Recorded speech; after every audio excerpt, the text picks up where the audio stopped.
Are the parents always to blame for a child becoming an addict? I had a commenter ask this question the other day, and I think it's a fascinating one. The question was asked because I had talked in a video, and I've talked in multiple videos about how my upbringing, my childhood, and traumas that I experienced basically made just like a perfect environment for me to latch on to alcohol as a coping mechanism. So, are my parents to blame? Are parents in general to blame? We are all products of our environment. We are all products of our upbringing. And who shapes our upbringing? Our caregivers. Okay? So our upbringing happens when we're young, and it sets the foundation, like a blueprint for who we're going to become. So, I'll give you some examples here. If a person is brought up in an environment where they experience their caregivers as being chaotic, as being emotionally immature, which means someone who cannot emotionally regulate themselves. So parents who, when you spill the milk, they flip out, they scream, they blame, they're angry. When things don't go their way, same thing. They see them just fly off the handle and get upset, angry, possibly violent. Maybe their caregivers bring people into the household that are strangers, that make the children feel uncomfortable. They're seeing their caregivers do these things, and it's normal. It's completely normal because that's all they know. So everything they're seeing is normalized. And when you have a caregiver who is emotionally dysregulated, and you see them scream, yell, cry, slam doors, give the silent treatment, sometimes for days, they go inward, and then suddenly, bing, they're fine without any resolution, any apologies, any taking responsibility, any talking things through, any repair work. You become a child or a person who is a people pleaser.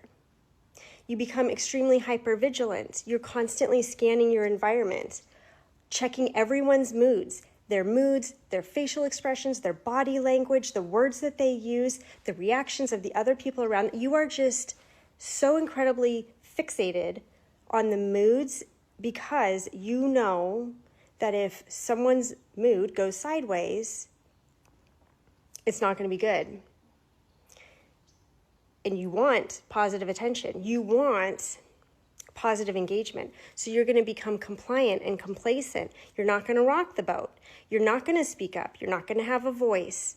You're not going to feel confident doing any of those things because you learn that if you try to do that, or if you see someone else in the household doing that, you see them get knocked down, or you see the result of them doing that, sending the caregiver into a spiral of some sort. And that's scary.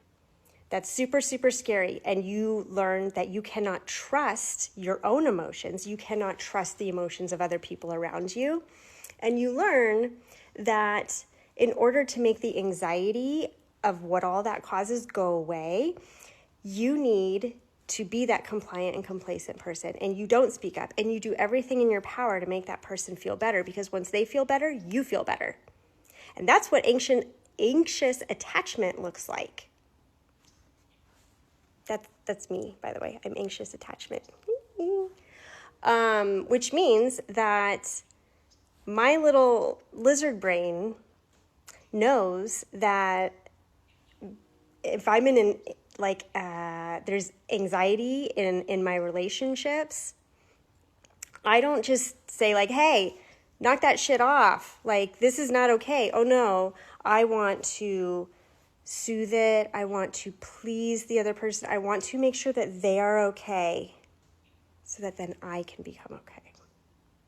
Okay, so what happens if a person grows up in a stable household?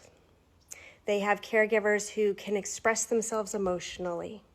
They have caregivers who, when the milk spills, they go, oh, oops, hey, let's be a little more careful next time. And all right, let's grab some paper towels and clean that up, okay? They see parents who, when things don't go their way, they're like, darn, bummer. Oh well, next time, that's okay. They see caregivers who show gratitude for things. They see caregivers who can take responsibility. They see caregivers who actually apologize. And guess what that teaches them? That teaches them that taking responsibility and apologizing for behaviors is not scary. It's not scary because you saw adults do it. So you don't have to be afraid to admit when you're wrong, or you don't have to be afraid when you are hurting or when you are struggling in some way. You know that it's okay. It's okay to speak up. It's okay to say, you know what, I don't have all the answers. I'm having a really hard time and I need some help.